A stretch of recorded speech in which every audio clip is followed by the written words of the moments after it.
Lajan yo hat-trick biang Lionel Messi mentak step Persia ya ke Australia. Argol ula bentep Marway hakni jinglikai Persia ya ke Australia. Henry kapasusi pat ba kawai ka penalti uklam laban perung hakni jinglikai Persia ya ke Australia.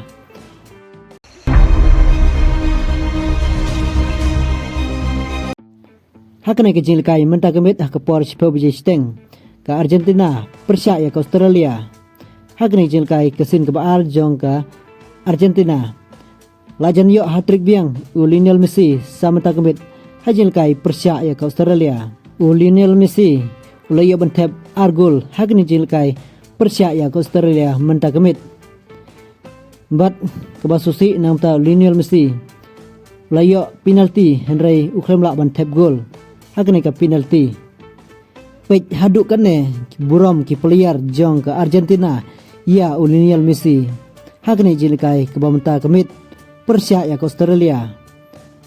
Katkum ke jilikai kalong ke internet hadu ke kata ke Australia kalong ke baklan bat ke Argentina kalong ke baklan. Henry ke jing tristom jong ke Argentina kelak ban pedrung hak menikong si gol.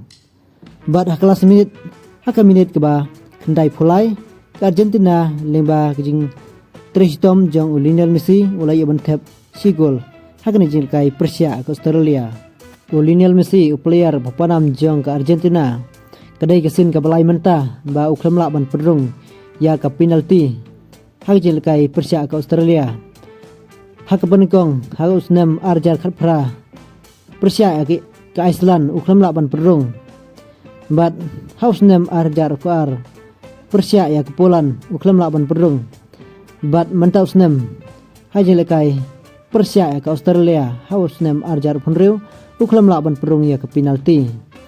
Teka bumut ba Lionel Messi hadu benta laisen uklam laban perung ya ke penalti hajing lekai FIFA World Cup.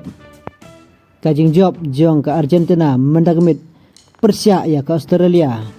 Kadai kajing buram jong ki player jong ke Argentina barok ya Lionel Messi. Dei nakajing buram jong ki player jong ke Argentina kan sawan ra ya kajing job ya ke Argentina mentakemit Persia ke Australia. Tangkan ai kubli sibun ngin saya sempat hakiwi pada video.